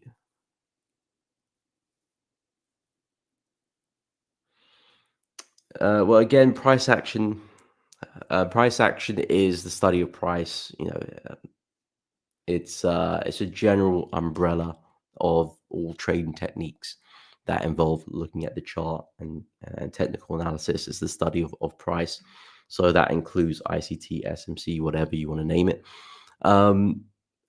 Again, I do have a bunch of videos on my channel about how I trade and the techniques I look to trade with. A lot of support and resistance, focus a lot on market structure, focus a lot on momentum as well, candlestick patterns, and general chart patterns as well. That's really where my focus is in terms of my trading. Everything really in terms of price action is about patterns. We're not, fortune tellers here. The idea of a technical trader is to spot reoccurring patterns in the market. You look for a pattern and you trade that pattern in the correct circumstances for that pattern. And it doesn't really matter what strategy you learn, as long as you can find an edge within that. Of course, I don't trade ICT, SMC. That's nothing I've studied in my trading career. But for myself, the techniques I use, you can look to learn them on my channel. I've got many videos. If you go to my Forex Educator, oh, that was a bad stutter. If you go to my Forex Education playlist, there we go. I've got a bunch of videos on those topics I mentioned, so you can have at it there. But really, again, it doesn't really matter what strategy you learn. There's profitable traders in pretty much every type of trading, and there's unprofitable traders in pretty much every type of trading. So it goes to show you the importance of the strategy is not necessarily that important. It's more how you apply it. So all in all, you can choose whatever strategy you want. But if you're looking to learn something similar to how I trade, you can find videos on my channel. And I do have a full course as well on my trading method as well. If you go to Elevating Traders, there's an academy section. Click on that. You can find a bunch of videos on the way I trade there as well. Anyway, we'll go for UNZD and New Zealand CAD. Lauder, no problem. Still looking for downwards entry. And New Zealand CAD's been a little bit rough. Respecting support a few times now. I'll go take a look in a second, but it hasn't been as clean as I wanted it to. Yeah, still pretty bearish in New Zealand CAD as well. Gaming channel, what's up? Like your candlesticks look. Can you show your settings? I like mine to look like yours. Okay. Okay, let me quickly. So yeah, this is basically the settings. So just the green one there, the red one there. The borders is green as well. So the border is the same as the body. So the green there, same with the border. The red there, same with the border. And then the wick is, what is the wick? It's not even highlighted. Is it this one? Okay, it's this one, I think. The third one from the left. I think. Yeah, because it's not changing color. So yeah, third one from the left is for the wicks. And then yeah, in Canvas, I don't even know what I think it's like a default background, to be fair. I have no idea what it is.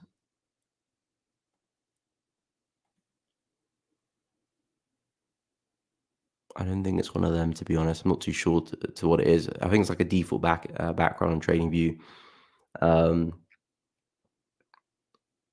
But yeah, in terms of the candlesticks, that's how they look.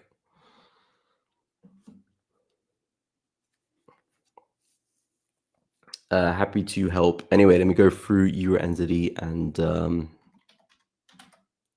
the CAD. So yeah, in terms of Euro NZD, so it's the same situation as Euro Aussie in terms of we've got a lovely consolidation here at play. Prices right at the highs, prices right at the lows here as well. And we're just dancing back and forth between these levels. So if price is going to respect the high of the range, just like we did over here, then I want to see price commit outside of this range. So if you can get a strong drop to the downside, so we see a couple strong bearish candles on the daily chart, breaking out that zone, then that tells me that, okay, we rejected the high successfully, and there's probably a good chance that we do drop to the downside. Now, we could see a full swing all the way back down to the low of the range. That could be a possibility, but as I've been suggesting, I think if we can get pushed back to the 50, that would be a great trade in itself. So if I bring out the fib from the low to the high of the range, mark on that 50% value there, draw a rough rectangle around it just to thicken up that level. If we can get a push back down to 1.79, I think that would be a really nice trade in itself. Of course, you can leave positions to run if you're looking for the full swing. Of course, it's a daily range, so I don't think many people here will be looking to try and trade the full range. That would be like a 850 pip move. You can of course leave positions to run, but most of your profit you probably want to bank a lot earlier. But yeah, it's the same idea as Euro Aussie. You want to see a clean break to the downside, and then look for some pullbacks, and then short it back into the middle of the range, 1.79. The attention will be focused on the breaking test of this support level, and then we'll be looking for entries roughly like so, stops above the level. Again, it really will depend on the candlesticks and how they look at the time, but more or less something like that with entries back at that low there. So that's very much how we're looking to trade this one. Equally, same with Euro Aussie as well. Pretty much the same situation. Breaking retest at the low, looking for some shorts there, big push to the downside. So that's what I'm looking at for those currency pairs. In terms of New Zealand CAD, Lordy still said you're looking to short this one, but things are looking a little bit choppy, I must admit, as we are respecting support. But I am very bearish on New Zealand CAD, so I am very much with you. I'm looking for price to get back down into this support level here, which is back at 0.795. Look at the overall trend of the market. We are still pushing to the downside here. You can look at the slope of the trend. The market's still very consistent with the highs. I do think eventually, probably actually going to be pushing back to the low here. So if we're trading in that direction, at least we've got the higher time frames in our favor. Of course, doesn't guarantee us wins, but it does put probability a bit more in our favor there. So the next big stop for New Zealand CAD is the level here, just beneath us at 0.795. And that's the direction I want to be trading towards and potentially target as well. Now, New Zealand CAD has been trading in this channel pretty well too. So you've got the prior lower highs in the market, one over there, second there, third over there. And it looks like we came in for a fourth test there as well. I respected it pretty well. So I do expect to see us kind of sell off back into the lows. I did say some shorts last week, or was it the week before, look good on the retest here. We did get a nice reaction. However, we haven't broken through the lows yet. So that's what's kind of a bit awkward for New Zealand CAD. I mean, we did spike through them, which is nice, but I was looking for a slightly bigger breakout than that. But the key thing is, though, that we are still keeping up the lower highs. You can see each high price is forming on the hourly chart is lower than the previous. So that's a good sign that says, okay, we're still respecting resistance, still respecting supply, and the market's still breaking lows. So I think shorts still look good. It's just a bit choppy in this area. You can get a good opportunity, but the entry or the trade might just not be very high quality. That's kind of the setup we got here with New Zealand CAD. So I would suggest, if you're looking for entries for New Zealand CAD, a good trade would be if price was to give us a decent break of the support and then look to pull back and retest it, because this is already proven to be sturdy support. We've tested it a few times now. Once over there, second over there, third over there. So it is definitely a sturdy level of support. So should we see a clean break of it, it should act as resistance. Of course, we'll judge that in terms of our confirmations and waiting for the retest, but there's a good chance it could act as resistance. And that could be a really nice area to short the market on the hourly chart. It stops above the high and look to trade it back into the low over here, or you can target the daily low just beneath us. But either which way, New Zealand CAD looks pretty bearish to me as well. So I do expect to see more downside. However, I would like to see that support break on the hourly chart before shorting. But yeah, this is the zone I'm expecting price to get to, and hoping we can see a bit more momentum pick up a little bit, because we got a little bit corrective here. But then again, it's New Zealand CAD. You are corrected most of the time. All you have to do is look to the left. Whenever we move, we do kind of do it correctively. So it's kind of normal. But it would be nice if you could pick up the pace. No problem, Lord. Happy to help. So yeah, that's kind of where I'm at with New Zealand CAD. In terms of the CHF pairs, I'm still keeping a close eye on them. In terms of my interest, New Zealand CHF is definitely something I'm keeping a close eye on. Pound CHF, CAD CHF, I'm keeping a close eye on as well, but they have to break out of their respective ranges. They're still trapped in consolidation, so they haven't really piqued my interest just yet, but they are getting ready, or at least I hope they are, because they've been consolidating for ages. But anyway, New Zealand CHF, I'm looking to see if price can push back into the high here, wick through, and then look for some entries for a big sell. The reason I say that is because we do have a really nice level of daily support, which will be turn resistance, which is just floating just above us here. And as we can see, price is still putting in these lower highs and lower lows. And the plan is to find that next lower high. And a retest of that zone would be a great place for it, especially if we just had this massive wick to the downside, which is a bit of a red flag, I must admit, especially when we had such a corrective move. Then price looked like it was going to break to the downside. This is with the gap as well. Excuse me, voice is becoming very croaky. But that wick is a big sign that says price tried to sell off, but completely failed. So I want to see some rejection to the upside. Basically, price show me that, okay, we tried to move to the upside, but we failed as well. So we're going to push back down again. So I want to see some rejection to the upside before I do find any entries. And a retest of that daily zone, a big wick, taking out that prior high as well, would help me find that quality and that setup that I'm looking for, and hope you can find some entries, like so. And best case scenario, we get a swing right back to where we came from. And best case scenario would be a swing all the way back down to the low there, which is the all-time low for New Zealand CHF. But we do have a nice bearish trend at play. We're pretty much trending to the downside on pretty much all major timeframes. So shorts do make a load of sense. It's just about finding a good setup now.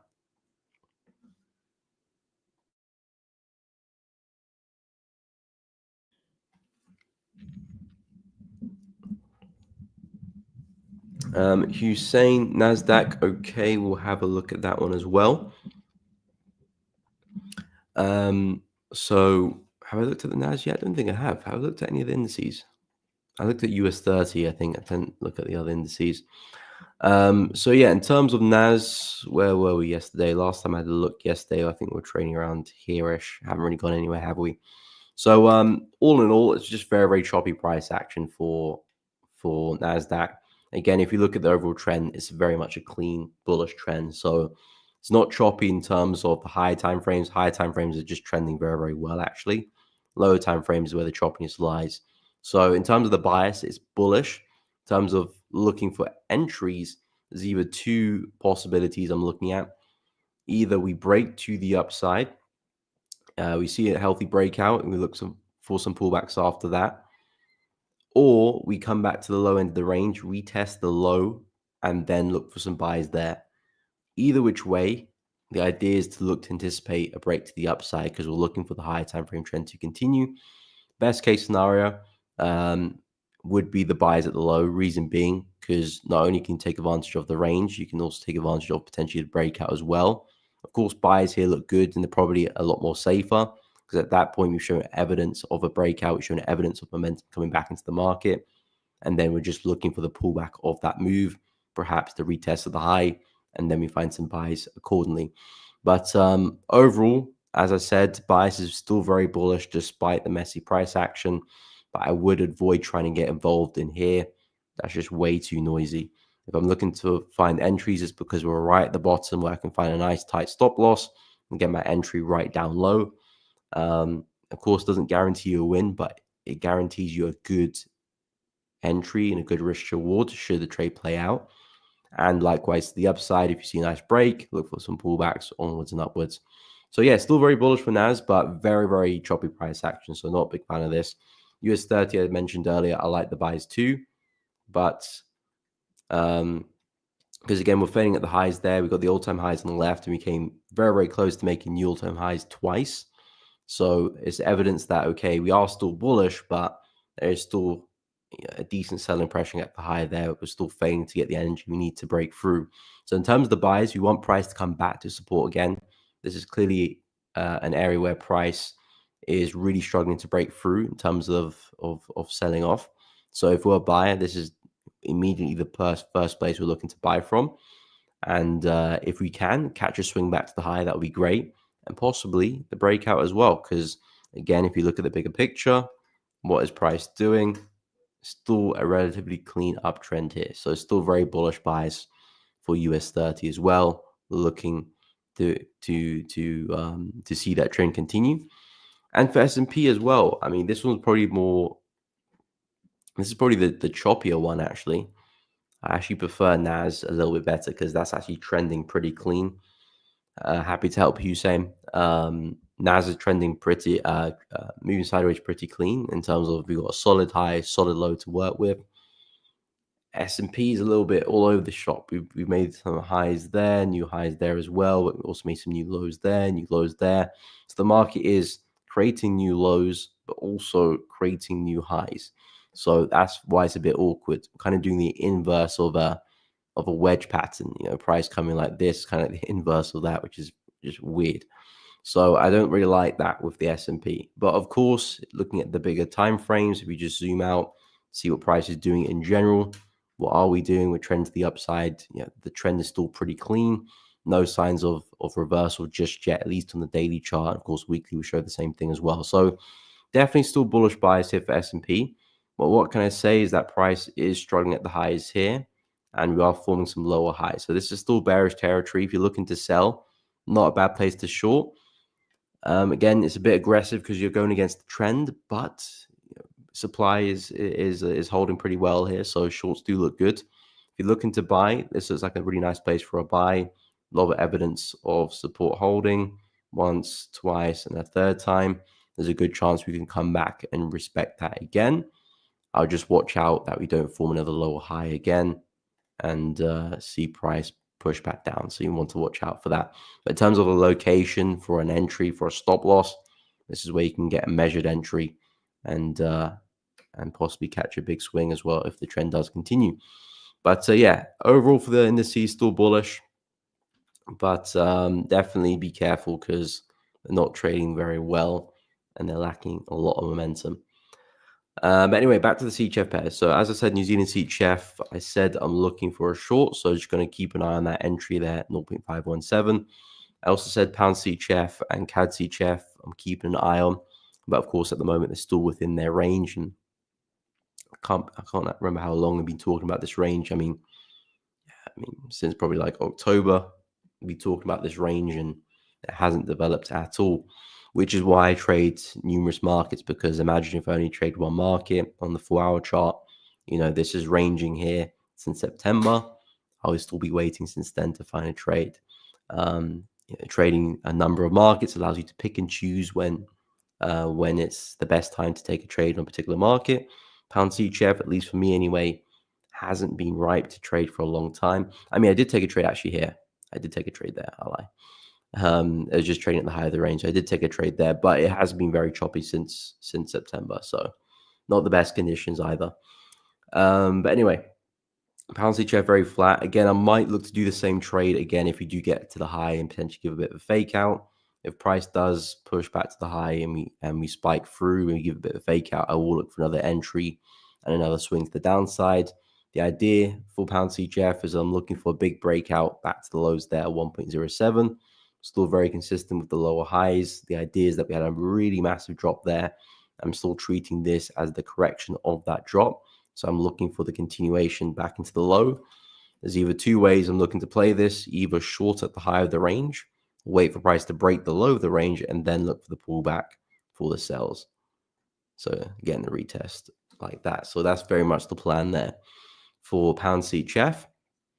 Of course, at the moment, we're kind of just doing neither of that. We're trading in between the range here, which is the worst place to be because you got nothing supporting you. You got no support of the range or of the high of the range. There's nothing supporting you, kind of just in oblivion, and we're kind of just ranging within the range as well. So very, very ugly price action right now with pound CHF. But yeah, looking to see if we can get a bit of a push to the upside. Then we can talk about some sells. CAD CHF, I also like this one, but again, similar situation to pound CHF, still kind of stuck within the range limits. So we've got the high and the low, price is stuck between that. But again, I do think there's a big pullback to be had for CAD CHF. If I expand, actually, if I just go to the weekly time frame. So as we can see, we do have this bearish channel here at play. So connecting the lows and the highs, I'm looking to see if we can get a pullback into this area for maybe a longer term short. But if we do see a healthy breakout of the range, I do think there'll be some really nice buys to follow through on some retests, on some pullbacks. That's really what I'm looking to take advantage of. So hopefully we can see the breakout pretty soon. We're testing highs now, so maybe it's going to come around pretty soon. Now I can look for some pullbacks and find some higher lows and right up into this kind of general area here, maybe back into kind of that area of supply around 0.654. So yeah, pretty bullish on CAD CHF, which is funny because I'm pretty bearish on pound CHF, but They're both trading consolidations. They're both going to break out eventually. Whether it's to the upside or to the downside, I don't know. But I'll wait and see and then just pick whichever market is looking the better. So if pound CHF does break to the downside, I'll focus on that. If CAD CHF breaks to the upside, I'll focus on that as well. In terms of the other CHF pairs, I'm not really concerned about these ones. They're just too choppy or not really looking as clean. Euro CHF, again, in terms of the bigger move, I kind of do have a bit of a bias. I'm looking for a bigger pullback, but there's just no clean buy setup for me at the moment. So similar to CAD CHF, I am looking for this one to kind of pull back into this area. But if I drop to the lower time frame, I'm not really seeing a good buy. It was a very corrective trend we had over there, but that has been broken out of. I don't know if price is forming a consolidation to continue to the downside, or it's still finding support because it hasn't taken out any key lows yet, and it's going to start pushing. It's just not really clear right now. So I'm not going to spend any more time trying to investigate price and see what price is going to do. If it's not clear to me, if it doesn't stand out to me, it's not a trade that's worth my time, really. And Aussie CHF, I'm pretty bearish on this one as well, but we're respecting support pretty well. So there is no sell for me. We can see there's a massive level of daily support running through price here. As long as price respects this, then we could very much take a really big push to the upside. As you can see, really strong evidence of price holding these levels. And I wonder if we're going to do a similar move as well. Whereas I'm looking for a sell back into the low here because I'm looking for the continuation of this bearish move. However, it doesn't look like we're going to get that. So, yeah, with Aussie CHF as well, just playing the waiting game, really. And just going to keep an eye on New Zealand CHF. So, yeah, that's kind of really where I'm at with the CHF pairs. In terms of our watch list, it's really formed around the yen pairs, plus dollar CAD, silver, and New Zealand CHF, and Euro Aussie, but I need that to pick up a bit more pace as well. But the pairs I like the most, CHF JPY, very, very clean in terms of the market structure. I haven't got the pullback yet or anywhere near the pullback yet that I want to see. But in terms of the clarity of the market structure, it's very, very clear. I mean, so we can all kind of make out the highs and lows of this trend here. Even if you have minimal experience, it does stand out pretty clear to you. Not every time market structure will look as good as this. So I'm looking for shorts, looking for the pullback of this leg here. This is kind of really where my area of confidence does lie up, around 168.5. So waiting to see if price can get there, respect that level, look for my entries, and of course, at least target the prior low. But I do think this can go a lot further, so we'll be leaving positions to run. But yeah, CHF JPY definitely on the watch list. Dollar yen, another one which I like as well. Really clean bearish structure on the 4-hour chart. It was choppy beforehand. It wasn't as clean as Swiss yen, so it was a little bit choppy here. But I really like this bearish leg to the downside, and I also like the fact that we broke through support with a really big candle, and we didn't come back to retest it straight away. So it's a level that is unretested, which will give you the best reactions. If price, forms a level of support and it breaks through the level, and then it does have to retest, and then it comes back for another retest, it can still very much reject and continue, but it won't be as good since we already had the retest. It's already acted as resistance initially. If price does break through the level and really pulls away from it, and it hasn't come back to retest it, that means price is coming back to tag those areas for the first time since the break, and you should see a nice reaction initially. Of course, not every time. You want to look for your entry confirmations. You don't want to jump straight in. But if we haven't come back to retest it, it's an area that's fresh and an area that's likely to respond to price. Of course, whether it continues all the way back down to your target, that's a different question as well. But there's a good chance of a reaction, which is great when you're looking for entries, because the whole idea for an entry is to enter in a place where price is going to react to your bias, whether you're buying or selling, and going to see a move. And there's a good chance we'll see that at this level. But of course, still go wait for confirmations before taking the trade. But something like that is what I'm looking at for dollar yen. So that's on the watch list as well. Euro yen, I'm looking for some shorts. So again, the same idea with all the yen pairs, really push, pull back, looking for more shorts. Major highs here, 1, 2, 3. Looking for a fourth in that area there. That's where my confluence lies. Going back into the 50 of the fib, but also retesting some support here on the left. which of course will be acting as resistance. So looking to see if I can find some entries there to take it back into the low. I really like the end pairs because they can go very, very far. You can see a massive head and shoulder pattern here on the daily chart. Of course, this is your neckline. And should we get the break of that, I do think the floodgates will really open. So yeah, I think price can actually make its way all the way down to this high, but we'll leave that for another day because probably won't be looking to swing the trade that far. But again, it's nice to know that you're trading in a direction where high time frames agree and where we really could see a really big move. It allows you to hold those positions with a bit more confidence and let them run a little bit further as well. Of course, you do want to manage the trade. You don't want to be overly confident. Okay, I'm expecting price to go and hit this big target. You don't want to be in a position where you've got massive profits and you're just kind of letting that float around because there's a good chance that price does come back and turn against you. Markets don't move in straight lines. We zigzag, we chop around. So you want to protect yourself against that. But anyway, Euro Yen shorts look good, and the other yen pair which I like, not as much as those threes, but pound yen does look good as well. Looking for some shorts either at 190.5 or 192.5 as well. Got some clean lower highs for this one too, so you can see some lower highs on the left piling up. Basically, looking for the pullback of this bearish move for another high for some more lows. Again, pound CHF, not pound CHF, sorry. Pound yen, this is where I do see price ending up in the near future. So very, very bullish. Have to stay patient. Looking for a lot more downside, but first need the pullback. So that's kind of what I'm waiting for. And in terms of dollar CAD, there's another pair on the watch list as well. Wrong broker. There we go. So that's another pair on the watch list as well. Really nice fake out to the upside. Now looking for the continuation of that move. So basically the break me test of that support level. Or if price comes back and retests the high there as well, that looks like a really nice place for me to short from. At the moment, we're kind of just moving sideways at the support level. So nothing for me to do other than just wait. Maybe we get a strong break to the downside. Let me have a quick look at the news this afternoon. I know we don't have a lot of news this week, but I think we got CPI on Wednesday. Maybe price is waiting for that to get the ball rolling. Okay, so we got a speech from Jerome Powell at 3 o'clock today, so keep an eye out for that. But besides from that, nothing really. Yeah, nothing much. So Wednesday CPI. So that's the main thing I'll be keeping an eye on. So maybe we might not see anything until then. We'll see what happens with the speech later today. But might not see anything crazy until Wednesday there for CAD. But that's the idea. That's the analysis. And if we go to the weekly chart, that's the level 1.4, 1.395 where I'm expecting price to get to.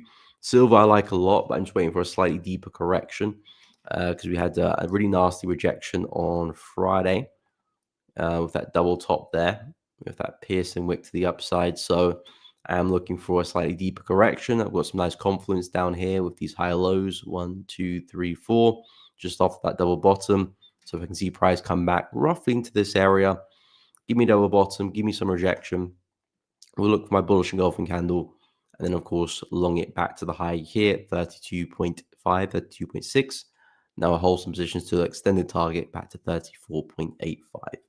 But I'll probably take most of my profit at the high there because this is still a pretty big level of resistance I'll be buying into. So I have to take that into consideration.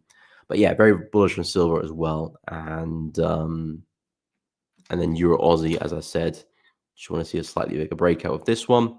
But again, looking for a sell here too. So yeah, those are basically my pairs I'm looking at this week. I'll keep you guys updated with that. GJ anti-price, now patience is important, of course. Looking for your confirmations, see how price reacts. Maybe we just bulldoze straight through, maybe react and you get a signal. You have to wait patiently for that. But yeah, it's been a pretty smooth move into that level. So see how price reacts with that. Anyway, guys, we have come to the end of the stream. I do appreciate each and every one of you tuning into the stream. If you have found it useful, please be sure to drop a like, subscribe to the channel, And of course, hit the bell so you don't miss out on any streams or uploads in the future. Make sure you do check out the Elevating Trades Discord channel if you haven't done so already. Completely free to join. You can find updates there regarding elevating traders. You can chat with other traders, join the community, and chat with myself there as well. I do share ideas there too. So do other traders as well. And of course, you can do if you're wanting to do so as well. So yeah, check it out, guys, if you're interested. Link in the description and also at the top of the chat. But guys, really appreciate you tuning in. Have a great Tuesday. I'm live every day this week, as always, 10 a.m. to 12 p.m. UK time. So if you're free, pop in, say hi, come and chat with us. But yeah, appreciate you coming in, guys. Have a great day. I'll see you all in the next one.